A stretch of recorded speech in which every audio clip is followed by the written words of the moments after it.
5.3 improper integrals. Improper integrals. So what we learned before, we learned if we have something like a graph like this, you know, we could find the area under the graph of f, the shaded one. The area was the integral from a to b f of x dx. That's how we found it. So went from a to exactly b, from exactly a to exactly b. But in some cases, how about if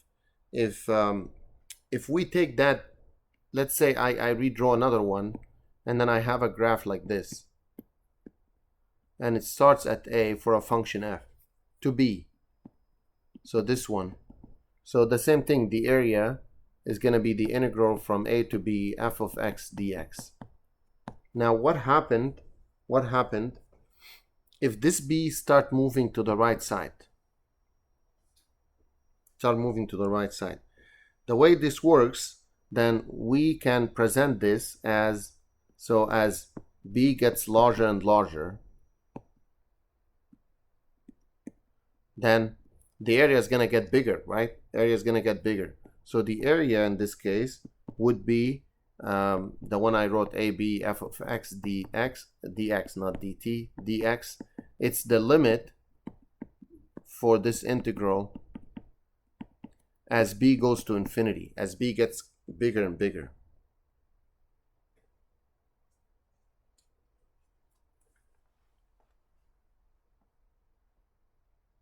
So to write that up, we can introduce this as a definition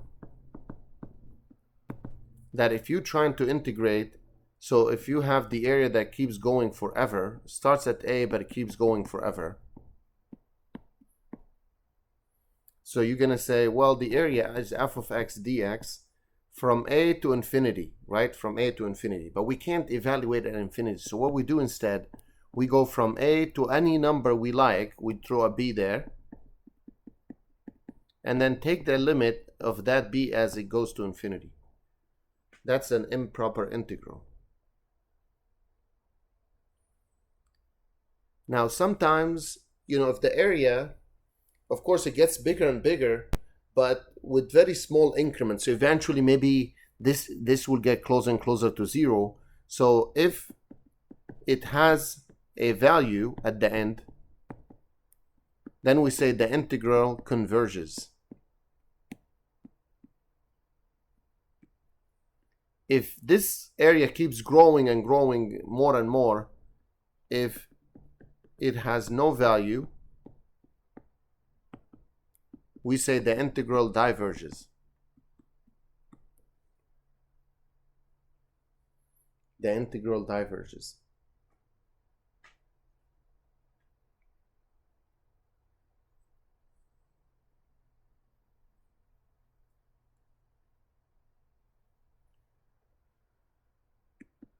Recall from before, the integral of ex dx is always ex plus c.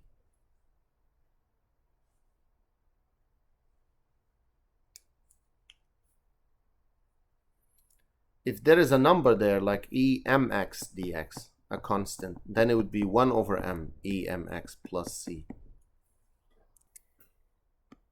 Other things good to recall in integrals, x to the m dx is x to the m plus 1 over m plus 1 plus c.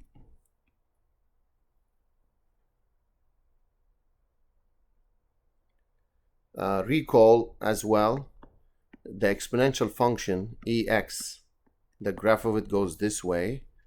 So as x goes to the right side, the graph goes up. So e to the infinity is infinity. But as you go to the left side, it's 0.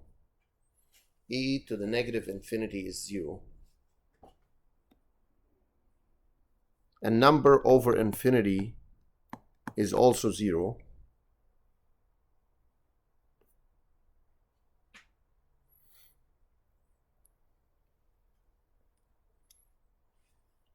So again, the case is if you have 0 to infinity f of x dx, you can write it as the limit 0, no, it doesn't have to be 0, a to b as b goes to infinity, f of x dx, and then you integrate, then pass the limit.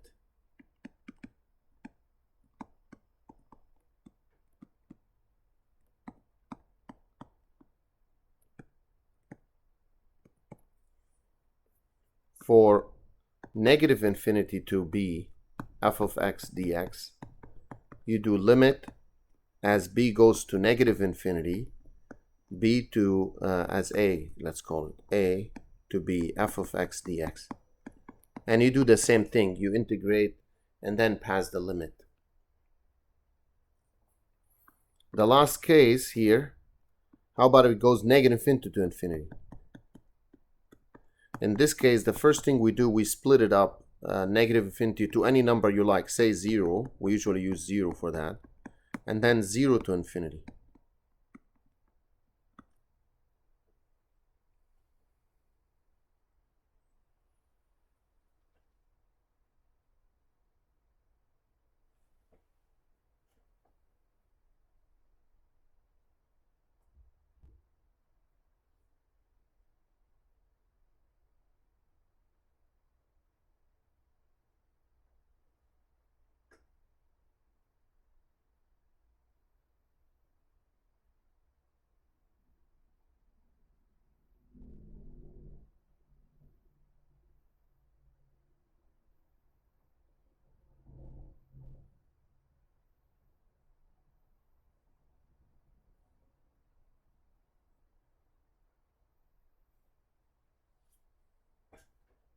If we need to apply it to an example, I ask you to find the integral 0 to infinity 12e negative 3x dx.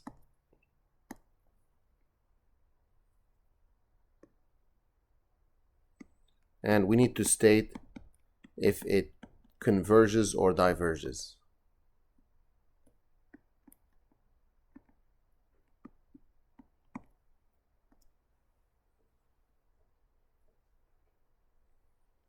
So the first step is I always write this as a limit, 0 to any number you like, or letter, b goes to infinity, 12e negative 3x dx.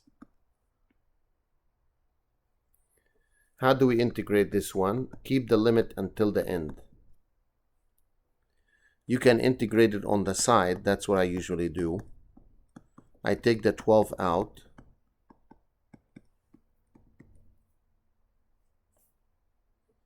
Per one of the formulas, you can do 1 over m, so 1 over negative 3, e negative 3x. You don't need to put plus c for now. So that's negative 4e negative 3x. That's what goes in here, negative 4e negative 3x, from 0 to b.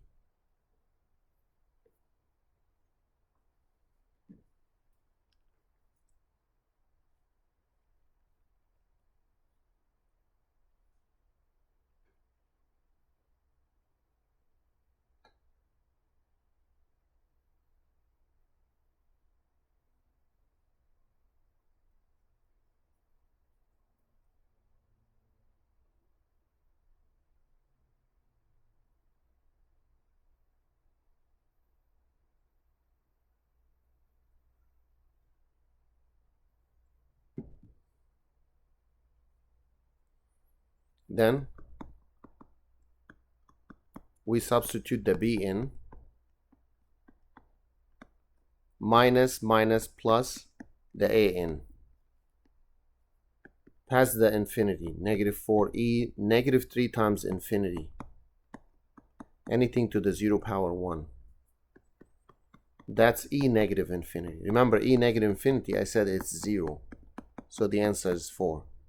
So the given improper integral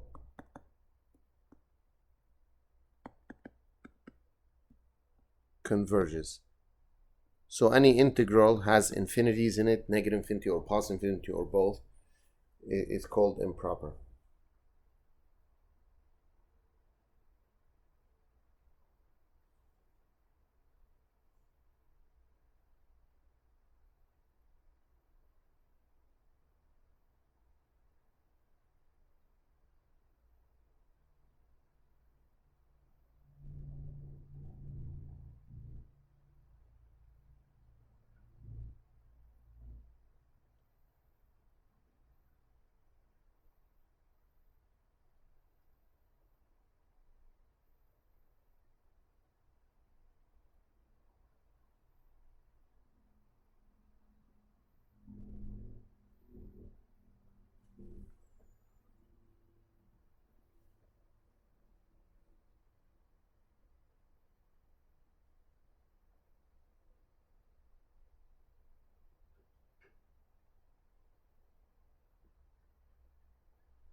Another example, 0 to infinity, 2e to the 4x dx.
So again, this one, the first thing, I rewrite it as the limit as b goes to infinity of the integral 0 to b. That's the first step always, rewrite it.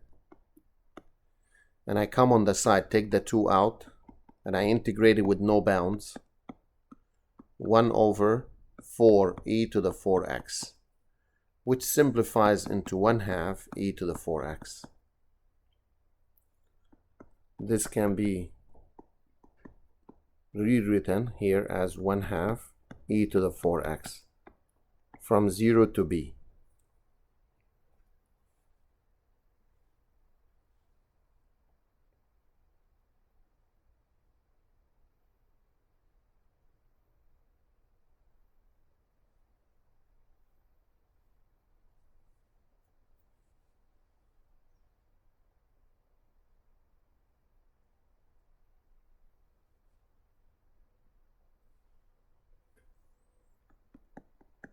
Then we can substitute x with b. If you pass infinity in, you get 4 times infinity minus 1/2. E to the infinity, I gave it to you earlier, is infinity. Minus 1/2 is infinity. It's like a huge number. Minus 1/2 still a huge number. So the given improper integral, because it doesn't have a value, diverges. If you got a numerical value, it converges.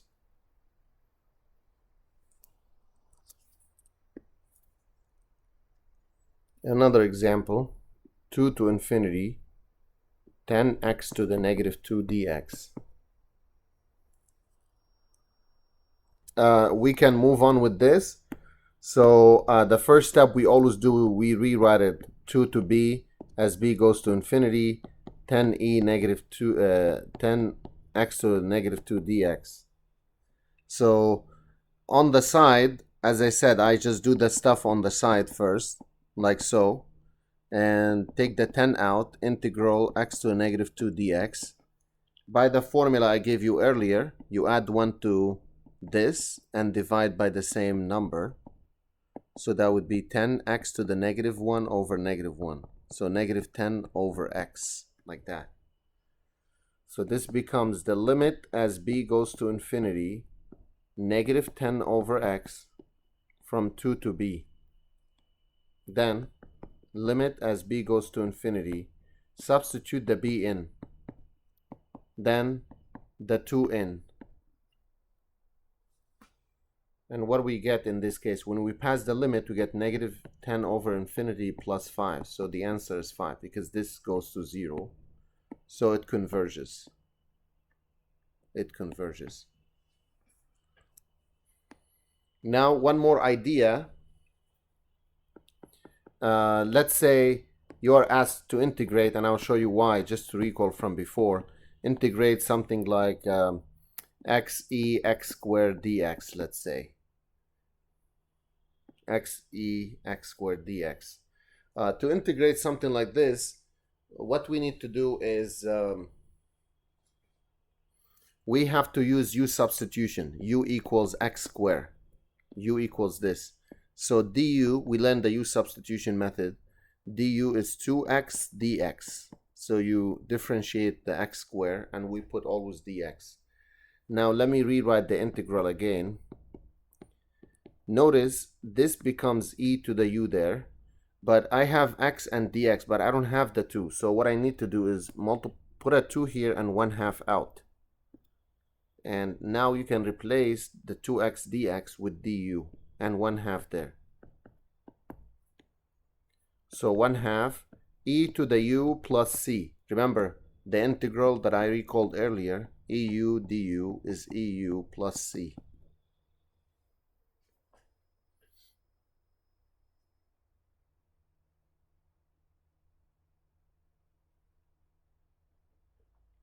So then 1/2 e, u is x squared plus c.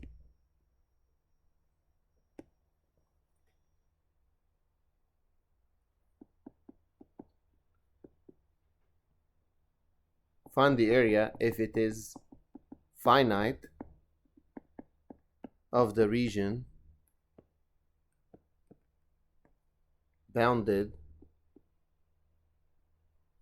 by y equals 18x to the 17th e negative x to the 18th and x equals 0 over the interval 0 to infinity. 0 to infinity. Okay, so we can look at this. Remember, to find the area is basically the integral of that function, e negative x to the 18 dx, and it says over 0 to infinity. 0 to infinity. So how do we calculate this? As soon as I see infinity, I go limit as b goes to infinity, the integral from 0 to b. That's a rewriting step as a first step. And then on the side, I try to integrate that. It's easier to do it on the side. You take u equals negative x to the 18. du is negative 18x to the 17 dx. So we need a negative and a negative. Limit as b goes to infinity, negative. Well, I can write just the answer there. Let me do the negative here on the right hand side. On the right hand side. So that becomes negative integral. All of this get replaced with du. And there's an e and the exponent is u. So the integral of eu is eu. But u is negative x to the 18th. So this becomes, all of this becomes negative e negative x to the 18th from 0 to b. Substitute the b in. Minus minus plus e to the 0. Negative e negative infinity plus 1. E negative infinity is 0 plus 1 is 1. So that's the area, the exact area.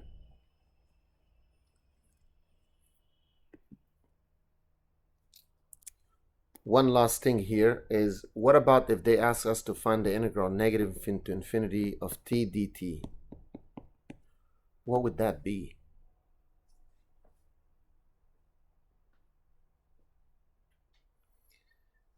If you want to calculate this out, you know, it's a long process, but I can make it easy for you to see what this is going to be. Just pretend this is y equals, so this is the t-axis, y equals t. If you graph it, if you graph this, you know, t value get the y's 0, 0, 1, 1, 2, 2. So it goes like a straight line like this. That's the graph. But they said find the integral from negative infinity to infinity. From we don't know where to where to, like largest possible number. So I'll come back to the graph in a minute, but if I want to do it just step by step, what we do here, first thing is rewrite this integral from negative infinity to 0 t dt plus 0 to infinity t dt, like so.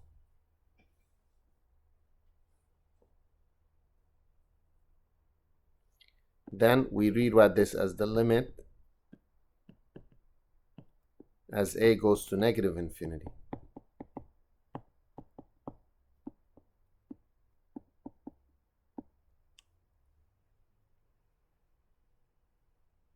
And plus the limit as b goes to infinity.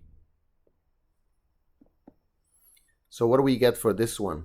If you integrate t, it's very easy to do so. It's t squared over 2 from a to 0 and the limit.